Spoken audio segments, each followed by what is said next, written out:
참여하신 한성교회 모든 성도 여러분을 환영하고 축복합니다. 나 자신보다 나를 더 사랑하시는 우리 하나님께서 여러분 모두에게 하늘의 크신 은혜와 평화 가득 부어주시길 주님의 이름으로 간절히 기원합니다. 만물을 새롭게 하시는 하나님, 이런 주제로 말씀 이어가고 있습니다. 오늘은 그 마지막 시간입니다. 오늘은 하나님의 집, 이런 제목으로 함께 은혜 나누도록 하겠습니다. 다음 주부터는 왜 그리스도인인가 라는 주제로 말씀 이어가도록 하겠습니다.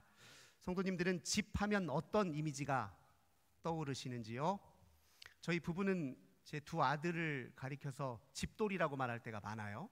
학교 갔다 오면은 내복으로 얼른 갈아입고 책가방 던져놓고 둘이 신나게 노느라고 정신없습니다. 한 번쯤 이렇게 외출하자고 얘기를 하면 그렇게 싫대요. 제대로 된 여행 아니면 밖에 안 나가고 집에 있는 걸 좋아합니다. TV 보는 것도 좋아하고 둘이 총싸움, 칼싸움에 뒹굴고 그러고 노는 걸 좋아합니다. 한편으로는 우리 자녀들이 이렇게 편안하고 행복하게 놀 수 있는 이런 집을 마련해 주신 하나님께 참 감사하다는 생각이 듭니다. 우리 성도님들에게 집은 어떤 이미지이신지요? 우리 하루를 마감할 때 모두 다 집으로 돌아갑니다. 하루의 마감은 반드시 집으로 돌아가는 것으로 귀결되죠. 어떤 날은 집으로 돌아가는 발걸음이 가벼울 때도 있지요. 그날 하루 내게 주어진 삶의 무게도 잘 감당했고, 주어진 과제도 잘 해결했고, 일도 잘 풀려서 기분 좋은 마음으로 가벼운 발걸음으로 집에 돌아갑니다. 그때 집은 우리에게 이렇게 말하는 것 같습니다. 오늘 하루도 수고했어. 참 대견해. 잘 살았어. 이렇게 맞이하며 환영해주는 환대의 공간으로 그렇게 경험이 되죠. 근데 또 어떤 날에는 집으로 돌아가는 발걸음이 무겁기도 하죠. 그날 일이 잘 안 풀렸을 때, 제대로 해결하지 못한 미진한 일들이 여전히 산적해 있을 때, 왜 이렇게 실수하나 하고 이런저런 실수 때문에 마음이 무거워서 무거운 발걸음으로 집으로 돌아갈 때도 있지요. 그때가 되면 집은 우리에게 수고했어, 할 만큼 했어, 내일 더 잘하면 돼 라고 위로와 격려하는 공간이 되어주기도 합니다. 어떤 날에는 너무 정신없이 바빠가지고요, 녹초가 돼서 집에 오는 날이 있지요. 그럴 때 되면 오자마자 가방부터 던져놓고 미끄러지듯이 소파에 눕거나 바닥에 누워서 다리 쭉 한번 펴고 기지개 한번 쫙 펴고 한숨 한번 쭉 내쉬는 그런 공간이 또 집이기도 하잖아요. 그러면 그것은 또 휴식과 또 안식의 공간이 되기도 합니다. 어떤 때는 나 이대로 괜찮나? 이대로 이렇게 살아도 되나? 싶은 마음이 들면 성찰과 결단의 공간이 되어주기도 하죠. 나 잘 해낼 수 있을까? 앞으로 일 잘 풀릴까? 내 인생 어떻게 될까? 하고 걱정이 되는 날이면 그래도 새로운 기대와 소망을 품도록 힘이 되어주는 공간이 또 집이기도 합니다. 그래서 우리는 모두 집이 필요해요. 이 안아주는 환경, 격려와 희망이 우리에게 샘솟는 공간인 집이 필요합니다. 그런데 집이 이렇게 필요한데 때로 이 집이 불안정하고 또 불완전해서 이 집이 우리에게 걱정이 되기도 하죠. 현실적으로 그래요. 집을 생각하면 고통스럽기도 하고 괴롭기도 한 삶이 우리의 삶입니다. 집이 마냥 좋기만 한 건 아니죠. 우선 삶의 주거 환경이 녹록지 않아서 그런 경우도 많아요. 예를 들면 다음 달이면 전세 종료일이에요. 마감일이에요. 근데 집주인은 전세금을 올려달라고 하네요. 하는 수 없이 집을 이사해야 됩니다. 제 친구도 엊그저께 함께 통화하는데요, 전세금을 터무니없이 올려달라고 하는 집주인 때문에 할 수 없이 집을 공간을 규모를 줄여서 이사를 하게 생겼다, 이렇게 친구가 하는 이야기를 들었습니다. 우리 가까이에서 실제로 벌어지는 일이죠. 다음 주면 월세를 내야 되는 날입니다. 월세 마련할 돈이 아직 넉넉지 못해서 걱정인 경우도 있지요. 저도 고등학교 한참 예민할 때에 아버지가 다니는 회사가 부도가 나서 일자리를 잃어서 방 한 칸 되는 데서 5 식구가 이렇게 다리 맞대고 몇 개월 동안 생활한 경험이 있고요. 겨우 벗어나서 남의 집 모퉁이에 이렇게 벽을 끼고 있는 쪽 집 귀퉁이 방 2개짜리 집에서 또 한동안 생활한 기억도 있습니다. 그래서 우리 주거 환경이 녹록지 않아서 우리가 집하면 때로 고통과 괴로움을 겪기도 합니다. 결혼하는 자녀, 결혼할 자녀들 집 마련하는 거 쉽지 않잖아요. 걱정이 이만저만 아니죠. 어떻게 집 하나 마련해 줘야 되는데 그러지 못하는 무거운 마음을 우리가 안고 있기도 합니다. 생활이 이러니까 그래요. 또 다른 한편으로 집은, 주거 환경은 잘 마련됐을지 모르지만 가족 관계가 불안정해서 또 집이 괴로움이 될 수도 있죠. 상당히 오랜 시간 동안 대화가 끊긴 부부들이 꽤 있더라고요. 한 이불을 덮고 자긴 하는데 따로따로 사는 것 같은 그런 부부도 있죠. 자녀들 애쓰고 수고는 하는데 번번이 취업에 실패하고 이런저런 자격증 시험을 실패해서 자녀들에게 함부로 말도 못하고 부모도 눈치 보고 또 자녀도 부모가 눈치가 보이고 그런 생활 속에 있는 경우도 얼마나 많습니까? 이제 그뿐입니까? 오고 가는 대화가 때로 냉랭하고 차가워서 제일 가까운 사람한테 상처도 받게 하는 것이 또 우리네 가정이고 가족 아닙니까? 이런저런 이유로 집이 낭만적이지만 하지는 않다는 거예요. 집이 이렇게 때로 고통과 괴로움도 되니 우리가 그렇게 불안하고 우울한 것 같아요. 우리 모두에게는 진짜 집이 필요한데 때로 집이 부재하거나 집이 불안정한 상황에 처해 있으니 우리 참 불안하죠. 우리에게는 영원하고 완전한 집이 필요합니다.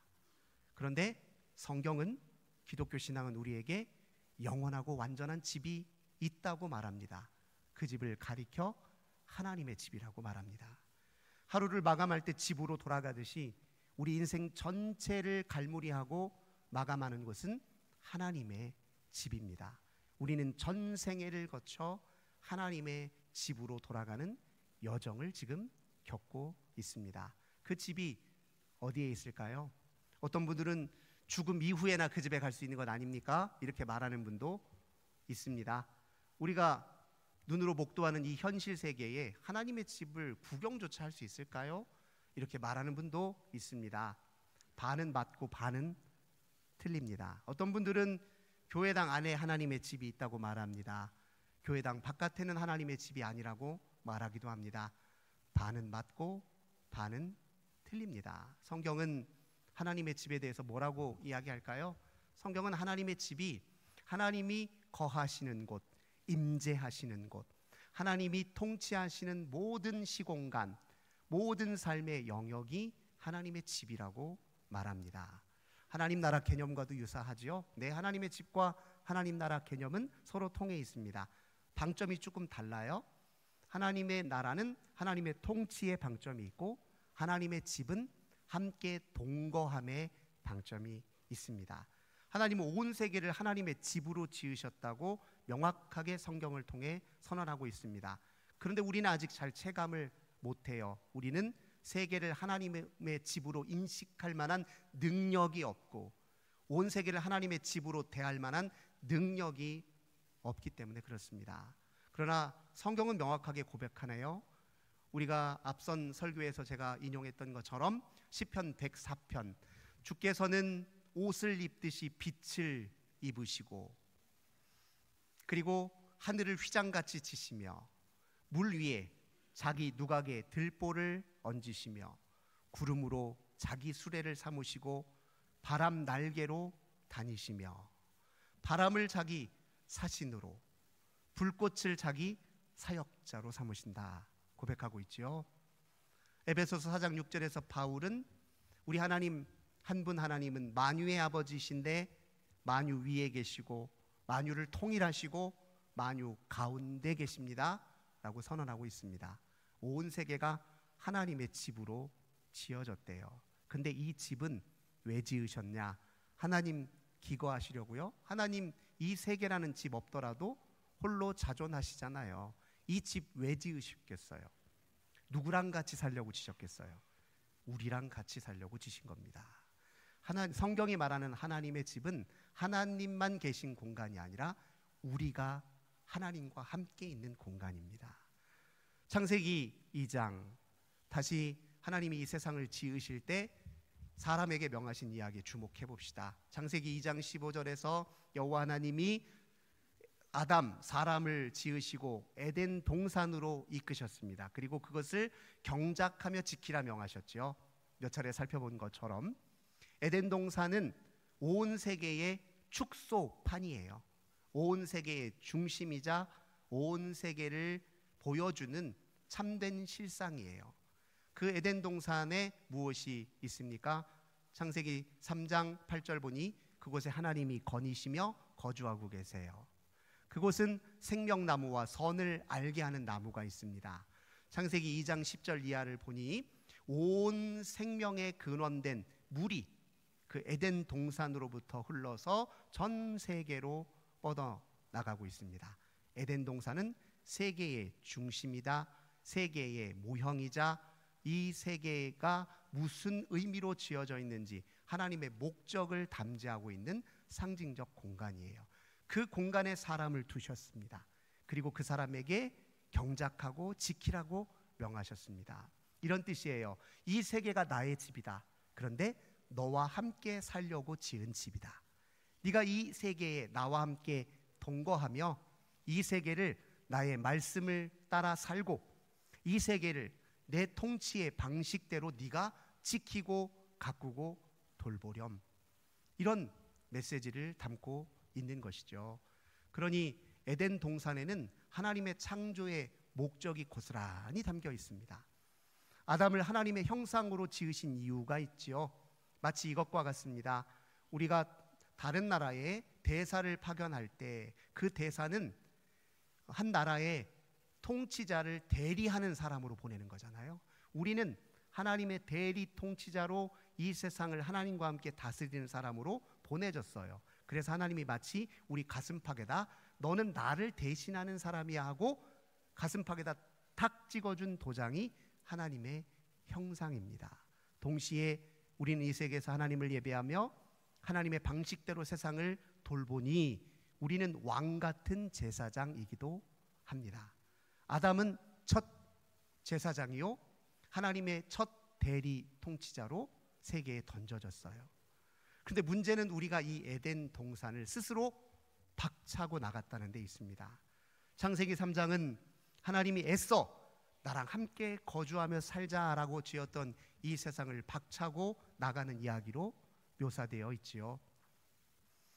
스스로 박차고 나가서 어떻게 살았습니까? 자기만의 왕국을 건설하겠대요. 세계 어느 곳도 하나님 안이 계신 곳 없는데 마치 하나님 없이 자기만의 왕국을 만들 수 있는 것처럼 스스로 착각해서 자기가 주인 되어 사는 공간을 만들어가기 시작했습니다. 그래서 우리가 하나님의 집을 잃어버리기 시작했죠. 우리가 지금 현재 살고 있는 집은 콘크리트와 철근으로 지어진 집입니다. 크고 화려하고 튼튼합니다. 그런데 진짜 집은 아닙니다. 진짜 집을 잃고 가짜 집에서 그저 적당한 수준으로 만족하며 살다 보니 이게 되나요? 그래서 불만이 끊이지 않습니다. 그래서 불안이 멈추지 않습니다. 그래서 절망이 속속들이 찾아옵니다. 이게 바로 우리들의 모습이라는 거예요. 성경이 그렇게 얘기합니다. 우리는 어느 순간 집을 잃어버렸고 이 세계가 하나님의 집으로 지어졌다는 사실도 망각해버리고 이 세계를 하나님의 집처럼 대하며 사는 방식도 다 잃어버렸다는 거죠. 그런데 하나님이 우리를 그냥 내버려 두지 않으십니다. 우리는 하나님을 잊어도 하나님은 우리를 잊지 않으십니다. 세계를 지으신 하나님이, 우리와 함께 동거하시려고 지으신 하나님이 우리를 그냥 내버려 두시겠습니까? 우리를 다시 주님께로 돌이키기 위해 하나님의 집으로 돌아오도록 하나님 구원의 크신 계획을 이행하셨습니다. 그 시작이 아브라함을 부르는 일이요, 이삭을 부르는 일이요, 야곱을 부르는 일이었습니다. 아브라함과 이삭과 야곱에게 하나님은 제단을 쌓으라 명하셨는데, 제단을 쌓는다는 건 곧 하나님과 만남을 갖는다는 걸 뜻합니다. 하나님께 예배 중에 하나님이 그 자리에 임재하셔서 하나님의 집을 미약하나마 불완전하게나마 체험하고 다시 하나님의 집에 대한 비전을 갖도록 하기 위해서 제단을 쌓으라 명하셨어요. 야곱이 에서 형을 속이고 아버지의 축복을 가로채고 그것이 들통나자 혹시 죽을까 싶어서 외삼촌 라반의 집으로 도망가던 길목에서 피곤에 지쳐 잠시 돌을 베개 삼아 잠을 자고 있을 때 꿈속에서 무슨 장면을 보았죠? 하늘로부터 사닥다리가 지상에까지 내려왔습니다. 그 사닥다리에 하나님의 사자들이 오르락 내리락 하는 장면을 보았어요. 그때 그 장면을 보고 야곱이 창세기 28장 16절과 17절에서 뭐라고 고백합니까?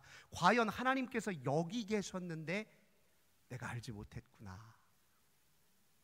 과연 두렵도다 이곳이여, 여기야말로 하나님의 집이고 하늘 문이구나. 이렇게 얘기해요.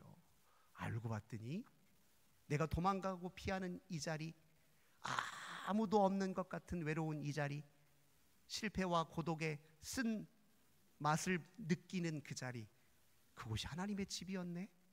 이렇게 고백했단 말이죠. 그가 잠을 깨고 어떻게 합니까? 베개로 베었던 돌을 가져다가 기둥을 세우고 거기에 기름을 발랐습니다. 제단을 쌓았다는 말이에요. 예배를 드렸다는 말입니다. 그리고 그곳을 가리켜 명명하기를 베델, 곧 하나님의 집, 이렇게 명명합니다. 그렇게 하나님이 하나님의 집에 대한 비전을 일깨워 주기 위해서 아브라함과 이삭과 야곱을 향해서 만나 주셨습니다. 그 쌓던 제단이 어디로 이어집니까? 성막으로 이어집니다. 출애굽 이스라엘 백성들에게 하나님이 성막을 지으라 명하셨습니다. 그 성막은 이스라엘의 진영의 한 복판에 위치해 있습니다. 성막에 법궤가 있는 지성소에 하나님이 영광스럽게 임재하시고 백성들은 속죄의 제사를 통해 거룩하신 하나님 앞으로 가까이 나오는 곳, 하나님과 만나는 자리, 그래서 성막을 만남의 장소라고 해서 회막이라고도 부르잖아요. 그 만남의 장막을 이스라엘 백성들에게 주셨습니다. 왜요? 나는 너희와 함께 살길 원해. 너희와 함께 거주하 동거하길 원해. 이렇게 해요. 성막을 지을 때 그 성막은 온 우주의 축소판으로 지어진 것 아십니까? 시편 78편 69절에 보면 하나님께서 그 성소를 산의 높음같이 영원히 두실 땅같이 지으셨도다, 이런 표현이 있습니다. 성막은 우주의 축소판으로 지어졌어요. 그레고리 비일이라고 하는 분이 성전 신학에서 이 성막의 구조와 영역을 어떻게 구분하냐면 성막은 크게 세 영역으로 구분이 됩니다. 번제단과 물두멍이 있는 뜰, 마당이 첫 번째 영역이에요.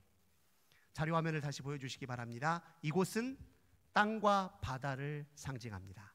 저 번제단은 흙단 위에 올려져 있어요. 흙으로 싼 단 위에 올려져 있습니다. 그리고 그 번제단 뒤에 있는 물두멍에는 번제를 드리는 과정에서 번제물도 씻어야 되고 제사장도 씻어야 되잖아요. 그 물두멍 안에 물이 찰랑찰랑 잔잔하게 담겨져 있습니다. 그래서 저건 땅과 바다라는 공간을 상징합니다.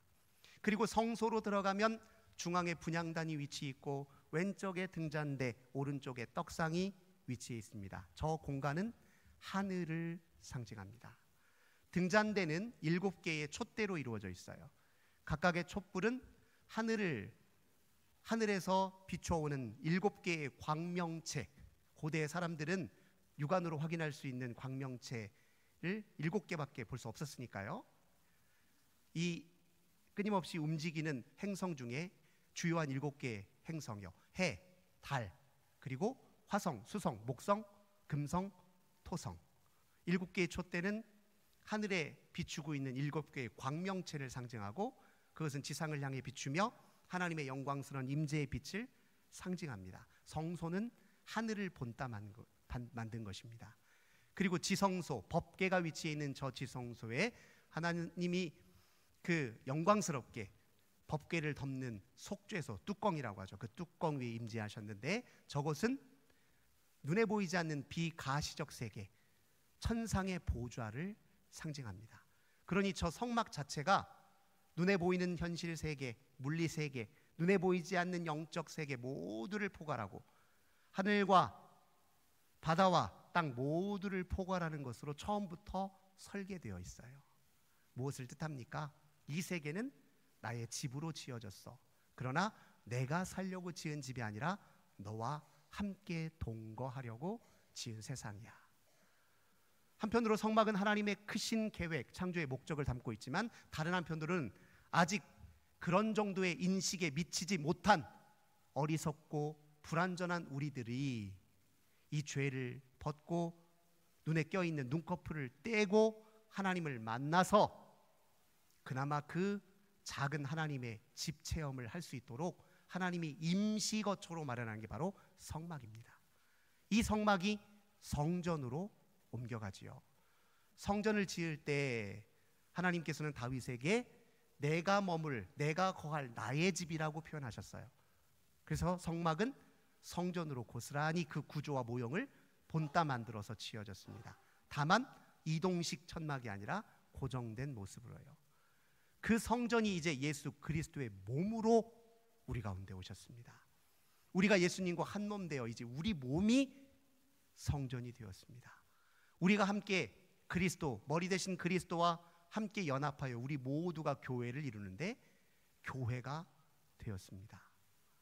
제단이 성막으로, 성막이 성전으로, 성전이 그리스도의 몸으로, 그리고 우리의 몸으로, 그리고 교회가 되었습니다. 그래서 하나님이 완성하실 마지막 때에 관한 이야기도 장막이 등장하는 거예요. 오늘 본문 다시 보세요. 하나님의 장막, 마지막 최후의 완성의 때에 하나님의 장막이 사람들과 함께 있대요. 하나님이 그들과 함께 계신대요. 그들이 하나님의 백성이 되고 하나님은 친히 그들에게 함께 계신다 표현합니다. 그 다음 구절, 그래서 눈물이 더 이상 없대요.